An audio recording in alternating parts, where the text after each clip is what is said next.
Hello students, আসসালামু আলাইকুম। আশা করি তোমরা সবাই ভালো আছো। আজকে আমি তোমাদের সাথে আছি শেখ মেহেদী হাসান নয়ন, Satkhira medical college, founder and director মেডিকেস lab. তো আজকে আমরা তোমাদের মাঝে সামনে নিয়ে এসেছি থার্মোডাইনামিক্স তাপগতিবিদ্যা পার্ট 3। থার্মোডাইনামিক্স সিরিজের পার্ট 3 আজকে তোমাদের সামনে নিয়ে এসেছি। তো আজকে আমরা পার্ট 3 তে দেখবো কার্নোট চক্র, তাপ ইঞ্জিন আর রেফ্রিজারেটর। খুব অল্প সময়ের মধ্যেই আমাদের ভিডিওটি শেষ হবে। তো স্টুডেন্ট, আমরা টাইমলাইনের সিনেটে ঢুকতে যাচ্ছি। আর এরপরে আমাদের আর একটা মাত্র ভিডিও আছে, সেটাই হলে আমাদের থার্মোডাইনামিক্স অধ্যায় শেষ হবে। তো চলো আমরা শুরু করি। দেখো, এই নিউজটা আমার মেডিকেলে খুব সাহায্য করেছে। আমি আজকে তোমাদের মধ্যে শেয়ার করতেছি। আমার নিউজটা তো দেখতেই পাচ্ছ, এটা হাতে ছবি তোলা, সেখান থেকে পিডিএফ করা, এটা আমার হাতে তৈরি করা নোট। সেখান থেকে জাস্ট তোমাদের কিছু আমি শেয়ার করতেছি, জাস্ট ক্লাস নিচ্ছি জাস্ট আস্তে আস্তে। তো তোমাদের যদি এই নোটসটা দরকার হয়, অবশ্যই তোমরা আমাকে মেসেজ দিতে পারো। অ্যান্ড আমাদের প্রাইভেট বিশ্ববিদ্যালয়ে এরকম এরকম এই নোটসটা পাবাই, তোমরা গিফট হিসেবে পাবা। তো এই নোটস দিক থেকে আমার ভার্সিটির স্টুডেন্টরা আমার কাছ থেকে অলরেডি এগ্রিকালচারে চান্স পেয়েছে। ইউনিভার্সিটি, রাজশাহী তো অনেকে চান্স পাবে আশা করতেছি। তো এই জিনিসটা খুবই কাজে লেগেছে তাদের। ও হ্যাঁ, ইউনিভার্সিটিতেও কমন এসেছে, আহ, কৃষিতেও কমন এসেছে, রাজশাহীতেও ইউনিভার্সিটি থেকে অবশ্যই শতভাগ কমন এসেছে। তো সেই হিসেবে তোমরা এটা ফলো করতে পারো, যদি কারো দরকার হয় পেজে মেসেজ দিবে, না হলে তো না হলে নেই, ঠিক আছে। তাহলে আজকে আমরা শুরু করতেছি, কার্নো চক্র দিয়ে শুরু করবো। দেখো, কার্নো চক্র দিয়ে আমরা আজকে শুরু করবো। তো কার্নো চক্র কি? কার্নো কার্নো সাহেব কি বলেছেন? কার্নো সাহেব বলেছে কর্মদক্ষতা, মানে কর্মদক্ষতা যেটাকে বলা হয় কি ইটা, এর মান 100% হতে হবে। 100% ও বানাবো, ঠিক আছে। কিন্তু আমাদের স্বাভাবিকভাবে কোনো একটা স্বাভাবিকভাবে যদি কোনো একটা ইঞ্জিন হয়, তার কর্মদক্ষতা কখনোই 100% তৈরি করা সম্ভব হয় না। কিন্তু আমাদের কান্নার কারণ কি? কিছু তাপের ক্ষয় হয়, কিছু শব্দের ক্ষয় হয়, বিভিন্নভাবে কিছু কিছু ক্ষয় হয়। তো কান্না সাহেব বলেছে যে এই ক্ষয়গুলো আমাদের হবে না, এবং সেই শতভাগ শক্তি সে কাজে লাগাবে। তো এটাই কান্না সাহেবের মেইন বলা, কান্না সাহেবের চক্রের মেইন। তো কান্না সাহেবের চক্র যদি কোথাও বলা থাকে কান্না চক্র, তাহলে তোমরা নিরিখ একটা সূত্র ব্যবহার করবে। সেটা হলো Q1/Q2 ইকুয়ালস টু T1/T2। যদি কোথাও কার্যচক্র বলা থাকে এবং তাপ গ্রাহক, তাপ আর বর্জ্য এরকম কথাগুলো বলা থাকে, তাহলে সেখানে তোমরা এই সূত্রটা ডিরেক্ট ব্যবহার করতে পারবে। অবশ্যই তো খেয়াল রাখবে, এটা শুধুমাত্র কার্নো চক্রের ক্ষেত্রে, অন্য কোনো চক্রে এই সূত্র কাজ করে লাগবে না। ঠিক আছে স্টুডেন্টস, তাহলে আমরা কার্নো চক্রের কিছু অংশ রয়েছে, অংশগুলো এখানে দেওয়া আছে, এগুলো ইম্পর্টেন্ট না, ঠিক আছে। এই কান্নচক্রে একটু দেখি, কান্নচক্রের যে প্রত্যাবর্তী চক্র, আমরা আগের পার্ট টু তে বলেছিলাম যে প্রত্যাবর্তী চক্র কোনটা, যে চক্রে 100% আহ 100% আবার ফিরে আসে। তো আমরা প্রত্যাবর্তীর সময় বলছিলাম যেটা কান্নচক্রের মতো। এটা দেখো, এখানে প্রমাণ দেখিয়ে দিলাম যে কান্নচক্র একটি প্রত্যাবর্তী চক্র, ঠিক আছে। তাহলে প্রক্রিয়াগুলো ধীরে ধীরে হবে প্রত্যাবর্তীর মতো। তাহলে এখানে কি, এখানে চারটা পার্ট থাকে। দেখো, মনে করো একটা কান্নচক্র যদি এরকম একটু বড় করি, একটি কালোচক্র যদি এরকম হয়, এই কালোচক্র স্বাভাবিকভাবে কেমন হবে, এইভাবে, দেন এভাবে বাড়বে, দেন আবার এই হয়ে, wait wait wait wait wait, আমরা একটু বলেছি নাকি, আচ্ছা আচ্ছা আচ্ছা আচ্ছা। এইরকম হবে, ঠিক আছে। ওইখান থেকে একটু ভুল হয়েছে, সে ব্যাপারে আমি তুমি শুরু। হুম, এরকম একটা কান্ডচক্র, স্বাভাবিকভাবে এরকম একটা কান্ডচক্র আমাদের হয়। মানুষের এই যে লাইনটা, এই এটা যদি এ হয়, এটা যদি বি হয়, এটা যদি সি হয়, ডি হয়, তাহলে আমাদের এই এবি পয়েন্টটাকে বলা হয় কি সমষ্ণ। এবি পয়েন্টটা হলো সমষ্ণ প্রসারণ। প্রসারণ, এই পয়েন্টটা কি দেখো এখানে, এই যে এটা কি, এটা হলো আমাদের কি পি, টর্মান্ডো ভি, টর্মান্ডো ভি, তাহলে এদিকে ভি বাড়তেছে, এদিকে পি সেম আছে। হুম, তো এটা হলো আমাদের সমষ্ণ প্রক্রিয়া। আমাদের সমষ্ণ প্রক্রিয়া কি থাকে, তাপমাত্রা সেম থাকবে। তার মানে এখানে পি ওয়ান, এখানে ভি ওয়ান, এখানে যদি পি ওয়ান হয়, এবং এখানে পি টু, ভি টু, এখানে টি ওয়ান হবে।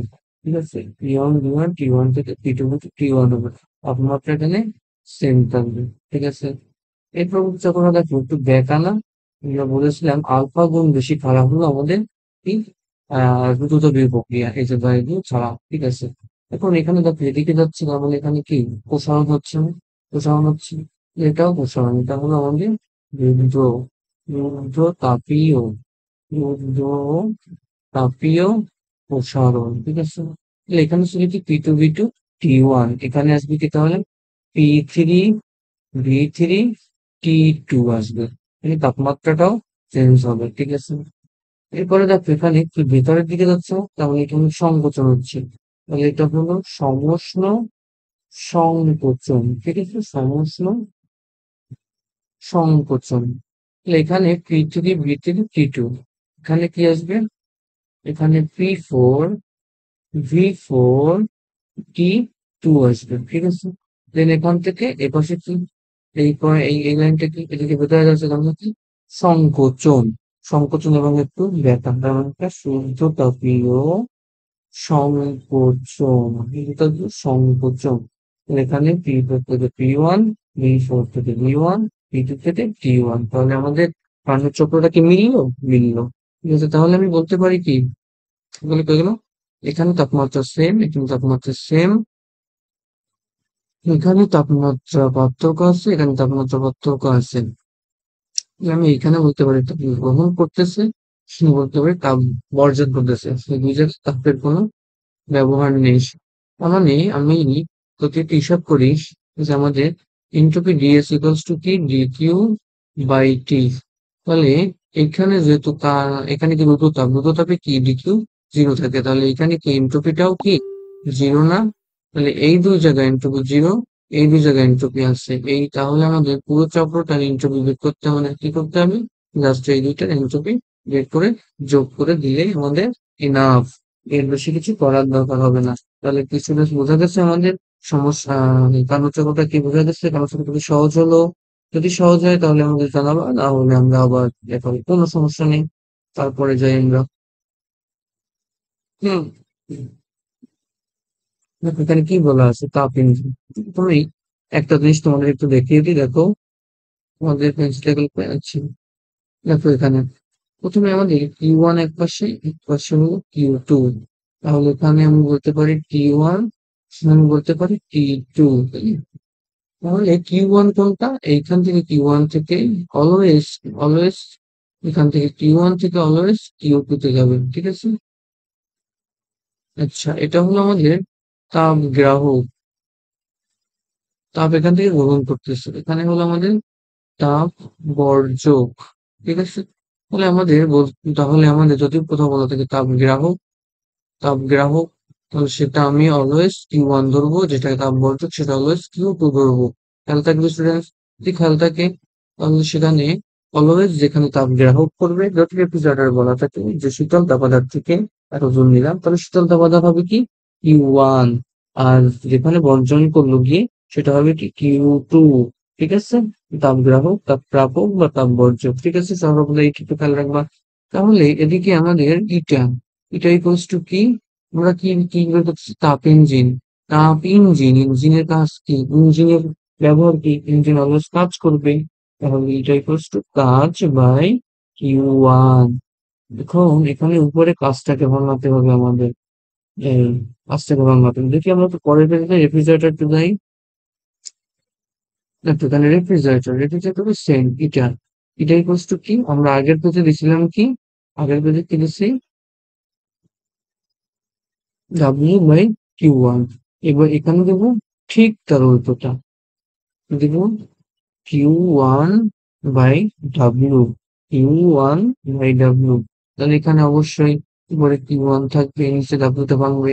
এখন দেখো একটু খেয়াল করো, এই জায়গায় এখানে দেখো এখানে কি ছিল, এটা তাপ ইঞ্জিনের ক্ষেত্রে এখানে কি তাপটা বেশি, এবং সেখান থেকে এখানে গিয়ে তাপ কমছে, তাপ আমরা বর্জন করতেছি, তাই না, এখানে তাপ বর্জন করতেছি, কারণ এখানে অবশ্যই কম তাপ। কিন্তু আপনার রেফ্রিজারেটরের ক্ষেত্রে কি, রেফ্রিজারেটরের ভিতরের যে অংশটা নাই, এই অংশটা কি শীতল থাকে, মানে তাপ কি এখানে কম, এখানে কি তাপ বেশি। তখন আমি বলতে পারি আমরা সবসময় কি করি, বেশি থেকে কম বিয়োগ দিই, তাহলে তাপ ইঞ্জিনের ক্ষেত্রে বেশি এটা, আর রেফ্রিজারেটরের ক্ষেত্রে বেশি এইটা, তাহলে তাপ ইঞ্জিনের ক্ষেত্রে বেশি এইটা, তার মানে কি আমরা এখানে Q one minus Q two দিব। তাহলে এখানে Q one by Q one minus Q two by Q one কি আসে এখানে, one minus Q two by Q one, বা এখানে আমরা লিখতে পারছিলাম কিউ ওয়ান এ Q T one, Q two তে টি টু, তাহলে one minus T two by টি ওয়ানও হতে পারে। তাহলে এইগুলো আমাদের ইটার, ইটার মান, ঠিক আছে। তাহলে এই হলো আমাদের সূত্র। যদি কথা বলে থাকে তাপ গ্রাহকে এত তাপ, তাপ বর্জ্যকে এত, তাহলে সেটা আমরা বসিয়ে ডাব্লিউর মান বা ইটার মান বের করতে পারবো। তো এখানে দেখো ইঞ্জিন হচ্ছে তিন ধরনের, কি দ্বারা মনে রাখবো আমরা, বাপেট, বাষ্প engine, petrol engine, diesel engine, বাপেট, বাষ্প engine, petrol engine, diesel engine, বাপেট, ঠিক আছে। বাষ্প ইঞ্জিন কাজ করে বায়ু দিয়ে, পেট্রোল পেট্রোল দিয়ে। তাপ ইঞ্জিনের দক্ষতা কত, বাষ্প কত, পেট্রোল কত দেখে নেবা। কখনো 100 হতে পারে না, নিতে হলে কি হতে হবে, Q two by T, Q two বা টি টু, কিউ টু বা টি টু কে শূন্য হতে হবে। এটাকে শূন্য হতে হলে তাহলে এটাকে শূন্য থেকে, শূন্য থেকে ভাগ করলে কি হয়, শূন্য, এখান থেকে ওয়ান, এখানে সর্বোচ্চ তাহলে কি, ওয়ান থেকে কিছু দূর দাঁড়া তাহলে কি 100 হয়। এটা অসম্ভব। কখনোই আমরা কি, একদম ওই পাশে গিয়ে জিরো, এই পাশে গিয়ে জিরো, মানে এই পয়েন্টটা জিরো করতে বলছে, তাহলে এইখান থেকে এইখানে আসলে জিরো হবে, মানে এখানে জিরো করতে বলছে। আমরা অবশ্যই সবসময় এখানে গিয়ে কিছু না কিছু তাপ তো আমি কম ফেলবই, কিছু না কিছু তাপ তো হবেই, কাজ হবেই। বলে তো আমার ফেলতে বলতেছে না, এটা কি কোনো সম্ভব? অবশ্যই সবসময় না সবসময় কিছু না কিছু তাপ এবার গিয়ে ফেলবেই, তাই না? ঠিক আছে। এরপরে তুমি একটু পড়ে নিবা, পড়াশোনা তাপমাত্রা ইঞ্জিন কত, 100%, পড়াশোনা তাপমাত্রা সবকিছু সুন্দর হয়ে যাচ্ছে, সেটাই স্বাভাবিক, তাই না? আচ্ছা, এরপরে আমাদের রেফ্রিজারেটর তবে কি, রেফ্রিজারেটরটা তাহলে কি আছে, এখন আমাদের তাপ ইঞ্জিনটা কি বলছিলাম, এখান থেকে এখানে নিয়েছিল, কিউ ওয়ান থেকে কিউ টু তে নিয়েছিল। হ্যাঁ, এখানে বেশি ছিল, এখানে কম ছিল, কিন্তু এখানে কি রেফ্রিজারেটর এখানে কম, এখানে কি বেশি। তাহলে এখানে তাপ ইঞ্জিন হলো সিস্টেমের দ্বারা কাজ হয়। রেফ্রিজারেটর কি করে, সিস্টেমের উপর কাজ করে। রেফ্রিজারেটর ঠান্ডাকে বড়, ঠান্ডাকে কি করতেছে, বের করতেছে না, ঠান্ডাকে আরো ঠান্ডা করে বের করে নিচ্ছে। তার মানে কি, রেফ্রিজারেটর সিস্টেমের উপর কাজ করতেছে, সিস্টেমের উপর কাজ, ঠিক আছে। রেফ্রিজারেটরকে তাপ ইঞ্জিনের বিপরীত যন্ত্র হিসেবে বলা হয়। এই কাজের সঙ্গে সব আমি দেখালাম, তাহলে এখানে কি হবে, Q two minus Q one, আবার বলতে পারি কি, Q one by Q two minus Q one, এটা বলতে পারো, ঠিক আছে। তাহলে তাপ ইঞ্জিন উচ্চ তাপাদার থেকে নিম্ন তাপাদারে নিচ্ছে, রেফ্রিজারেটর নিম্ন থেকে উচ্চতে নিচ্ছে, ঠিক আছে, একটু খেয়াল রাখবা। আর এখানে যা যা আছে একটু রিডিং করবা, এগুলো আমাদের রেফ্রিজারেটরের যে কি বলে, ভিতরের যে কার্য প্রক্রিয়া সেইটাই জাস্ট, এটা তেমন একটা আমাদের আসছে না, তো আমরা এই জন্য এটা দেখালাম না। কানেকটেশন ফিলাইন লাগে, আচ্ছা এইটা একটু লাগবে, রেফ্রিজারেটর যান্ত্রিক কাজ করে কি, কম্প্রেসার আর শীতলীকরণ ফিরন দেখতে পারো, ঠিক আছে। তাহলে এখানে কি অপসারিত তাপ, খেয়াল করছো, অপসারিত তাপ, এই পাশে কি গ্রহণ করছিলাম বা অপসারণ করলাম, আর এই পাশে কি এসে করলাম, বর্জন, সেখানে করলাম বর্জন বা এখানে প্রাপক তাপ, ঠিক আছে। ঠিক আছে, তো খেয়াল রাখবা এইটা। যদি কোথাও তুমি বইয়ের ভিতরে পাবা যে এখানে কিউ টু ধরে এখানে কিউ ওয়ান ধরছে, এটা কখনোই করবা না। অলওয়েজ এপাশে কিউ ওয়ান, অলওয়েজ এপাশে কিউ টু, বলবো শীতলকে কিউ ওয়ান, আর এপাশে যেটা যাবে বের হয়ে যাচ্ছে ওটা হলো কিউ টু, এটা আমাদের অপসারণ বা আমাদের গ্রাহক হতে পারে, ঠিক আছে, একটু খেয়াল রাখবো, ঠিক আছে। ঠিক আছে, তাহলে আজকে এই পর্যন্তই। আমরা পরবর্তী ক্লাসে আমরা ফোর, ফোর্থ যে অংশটা রয়েছে, আমরা ফোর্থ অংশটা নিয়ে, পার্ট ফোর নিয়ে আমরা দেখবো, ঠিক আছে। আমরা পার্ট ফোর নিয়ে এরপরে কাজ করবো। তাহলে স্টুডেন্ট আজকে এই পর্যন্তই। আমাদের যে কোর্স পরীক্ষা চলমান আছে, কোর্সগুলো আসতেছে, তোমরা লিখবা।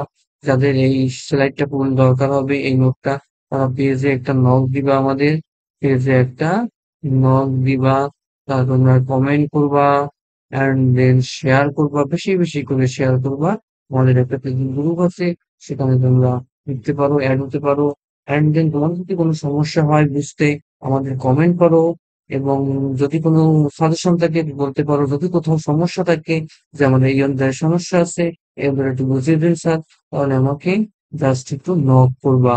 দরকার হলে আমাকে হোয়াটসঅ্যাপে একটু নক করো, দরকার হলে আমাকে কল করো, আমি কোনো কিছু মনে করবো না, ঠিক আছে। এমন নাম্বার, পার্সোনাল নাম্বার দিয়ে দিলাম। তোমরা সবাই ভালো থাকো। আজকে পার্ট থ্রি এ পর্যন্তই, পার্ট ফোর নিয়ে আমরা সামনে অবশ্যই আসবো। তো সবাইকে আজকে ধন্যবাদ। আমি তোমাদের সাথে সবসময় আছি। ধন্যবাদ স্টুডেন্টস।